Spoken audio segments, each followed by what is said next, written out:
Aujourd'hui, on se retrouve pour l'exercice LeetCode numéro 75. Alors, l'exercice consiste que nous recevons en entrée un tableau avec des int. Le tableau peut contenir des 0, des 1 et des 2. Chacune des valeurs représente une couleur. Donc, le 0, ça sera le rouge, le 1, ça sera le blanc, et le bleu, ce sera le 2. Et il faudra trier le tableau de manière à que les couleurs rouges soient des éléments qui représentent les couleurs rouges se retrouvent au début. Après, ça sera les blancs, et après, ça sera les bleus. Alors, pour faire cela, il faudra utiliser deux techniques assez différentes et assez classiques pour résoudre ce type de problème. Il y a counting sort et trois pointeurs. Alors, il y a le fait de trier en comptant. Alors, ça veut dire quoi le fait de trier en comptant? C'est que nous, on sait qu'on va devoir réécrire le tableau. Donc, pour écrire le tableau, il faut des informations sur le tableau originel. Le tableau de base, qu'est-ce qu'il a? Il a différentes couleurs et il a surtout une fréquence de chaque couleur. C'est-à-dire qu'il peut avoir 10 fois la couleur rouge, 5 fois la couleur blanc, etc., etc.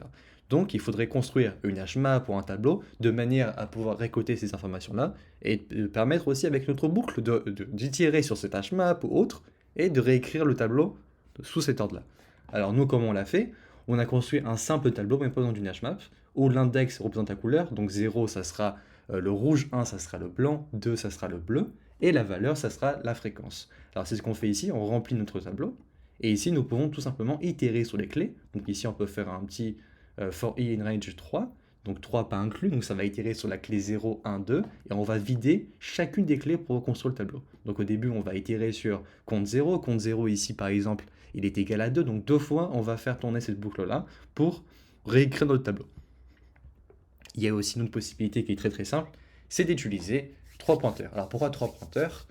Nous, on sait que les 0 seront au début, les 2 seront à la fin et les 1 seront au milieu.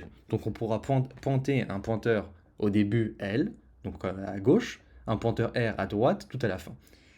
C'est-à-dire que lorsqu'on va trouver un 0, on va le mettre, à l'index du pointeur L. Et lorsqu'on trouve un 1, on va le mettre à l'index du pointeur R. Et on va comme ça itérer, incrémenter L et décrémenter R.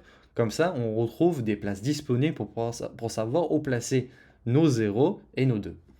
Donc c'est ce qu'on fait ici. Dès qu'on trouve un 0, on interchange la valeur avec la place L et I. L, c'est l'endroit pour mettre le 0. I, c'est l'élément actuel. Et on incrémente L. Si jamais nous trouvons un 2, on va le mettre à la fin. Donc on va interchanger la valeur qui est placée sur I avec la valeur placée sur R. Et on va décrémenter R.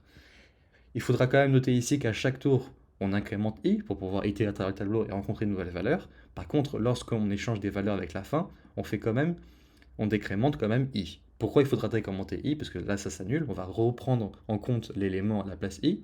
Car c'est possible que lorsqu'on interchange une valeur avec la fin du tableau, la valeur de fin de tableau était un 2. Donc si jamais on retrouve un 2, on le met à la fin, mais en le mettant au fond du tableau, on reprend un 2 et on le met au milieu du tableau, on n'a pas fini le tri. Donc il faudra le reprendre en compte et essayer de retrier cette nouvelle valeur qui a été mise en place.